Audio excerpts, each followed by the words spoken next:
প্রীতির ননদ এবার ভাই বোনের সমস্ত গোপন কথোপকথন কিন্তু সোশ্যাল মিডিয়ায় সকলের সামনেই তুলে ধরল।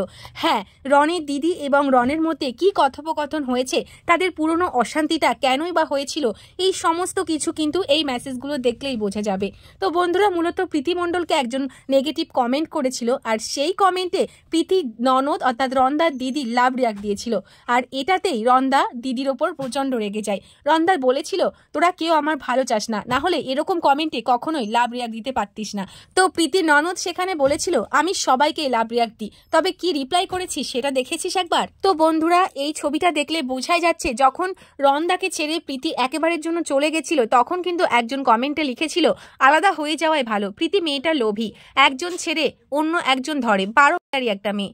তো প্রীতিকে উদ্দেশ্য করে এতটা বাজে কমেন্ট করার পরেও প্রীতির ননদ সেই ভিডিওতেই লাভ রিয়াক্ট দেয়াতে রন্দা প্রচন্ড রেগে গেছিল।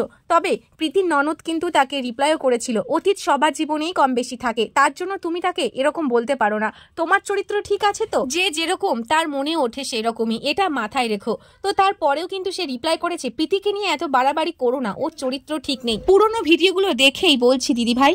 তো এইরকম একটা কমেন্ট আর কমেন্টের রিপ্লাইয়ের কারণে কিন্তু রন্দা আর রন্দার দিদির মধ্যে অত বড় একটা অশান্তি হয়েছিল। তো বন্ধুরা, আপনাদের কি মনে হয়, প্রীতিকে উদ্দেশ্য করে যে কমেন্টটা করেছে সেটা কি আসলেই করা উচিত হয়েছে? আসলে কি পাবলিকলি কারোর চরিত্র নিয়ে এইভাবে মন্তব্য করাটা উচিত? প্রীতিকে নিয়ে যে কমেন্টটা করেছে সেটা কি ঠিক হয়েছে? আর প্রীতির দিদির ওই কমেন্টে লাভ রিয়াক্ট দেওয়াটা ভুল হয়েছে না ঠিক হয়েছে? আপনাদের মতামত অবশ্যই কমেন্টে জানাবেন।